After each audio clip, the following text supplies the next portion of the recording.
welcome to my channel. My name is Paula. Today, I'll be talking about my divorce and the end of that chapter of my life. If you see me look down, it's because I have notes. It was over 10 years ago, and I needed to refresh my memory. I was married for about 13 years, and we were together for almost 16 years. I got married in my early 30s, and my ex-husband was in his late 20s. Yes, I married a younger man. I met my ex-husband through a friend of mine. I had tagged along to a work event that she was having, and my ex-husband was there. We started dating after we met, and it got serious about 6 months later. During that time, I had lost my father, and I decided it was best for me to move in with my mom because she did have some health issues. My ex-husband and I, at that time, decided we would live together, the three of us, but that we would buy a home so that we had more space. I didn't realize that at that time, in his mind, he had already decided he was going to propose. I thought that we were only going to live together. So when he did pop the question, I was surprised. We were married in 1997, and I loved our wedding ceremony and our reception. Even though during our ceremony, I almost passed out from anxiety. I don't like to be the center of attention. Our marriage, I thought, was a very strong, happy, and healthy marriage. Even though we had challenges, as most couples do. We did lose my mom in 2001. We moved to a new city. We both changed our careers. We suffered with infertility, and we eventually ended adopting our son in 2008. Did we always get along? Of course not. We did have disagreements and arguments. The one thing, though, I did love about our relationship is I thought we communicated quite well together. I honestly did not see any big issues in our relationships. Nothing that we couldn't handle. At the time, he had just gone back to a corporate job as he had tried to start his own business, but he couldn't make a go of it. We were also well on our way to adopting a second child. To say I was shocked to the core at the beginning of May 2010, when on one Sunday morning, while we were having our coffee, he said, quite matter-of-factly, that he was having trouble in our relationship. I questioned him, asking what he meant, but it was truly difficult to get him to tell me how he was feeling. To make a long story short, I had asked him to go to counseling, and he did, twice. One Friday evening in late May, we were out on our back deck, and I asked if he wanted to talk about us. And he replied flatly, it was over, just like that. I couldn't comprehend what was happening, and I actually thought I was losing my mind. I thought I was in a bad dream. What did I not see? Was there someone else? Did I gain too much weight? What was wrong with me? And so on. He moved out the following Sunday. After a whole weekend of being overwhelmed with emotions and trying to figure out how to tell our newly adopted son that Daddy was leaving. We told him that we loved him, that Mommy and Daddy were still Mommy and Daddy, but that we would no longer be living in the same house. My whole world changed in an instant.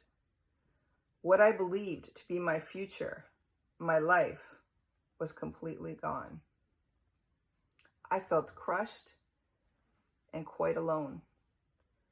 The only thing that I could do was try to be brave around my son, to make sure that he was able to express himself and we could deal with his emotions. I also realized that I had to take care of a house on my own. So I had to learn some new skills and figure out what it took to take care of a home on my own. You could say that my emotions took a back seat, a little, as I had to press on with daily life. Our divorce took over a year to finalize, and after the heartache, I became angry. I was angry with him for leaving. I was angry at him for wanting a different life. I was angry with him for missing out on time with our son and for taking time away with my son from me. I was just plain angry. I knew I would do my best to co-parent with him, but it was extremely hard to put on a brave face during those times. When anyone asked me about him and our relationship, I would always tell people that he was a great husband and a great father, as I truly believe he was. But I just couldn't explain to them why he did what he did, because I myself didn't understand it at all. I did go to seek counseling myself, and it did help me. But in talking to someone who didn't really know us as a couple was hard. She only heard my side of the story, and I had still wanted answers from him. He just didn't feel that he owed me any further explanation. As they say, time heals all wounds, and that is certainly true for me. I kept very busy with our son Rain and working full time. The weekends that I didn't have Rain and he was with his dad, I would take to heal. I would go see friends, and I started working out. I was focused truly on the here and now and didn't try to worry too much about the future. It also helped a lot that Rain's biological grandparents supported us and loved us. They took us on vacation with them a few times, which helped a lot because there was no way I could afford to take us anywhere. We got to travel to Jamaica, Amsterdam, Paris, and northern Italy. We even got to go on an Alaskan Disney cruise. I am truly blessed that those people were in my corner. I didn't stop loving my ex-husband the day he left. That took some time.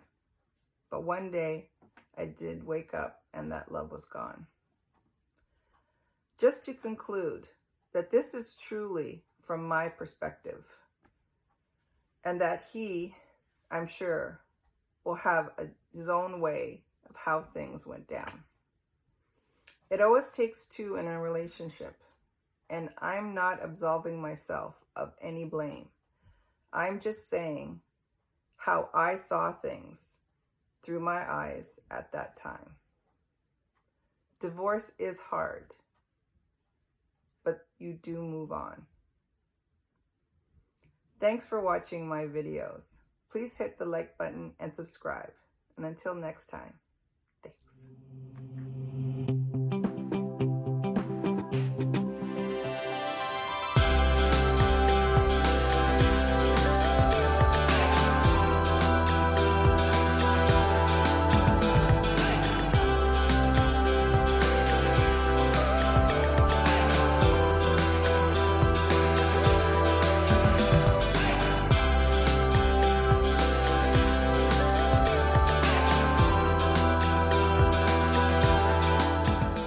Thanks for watching the latest video.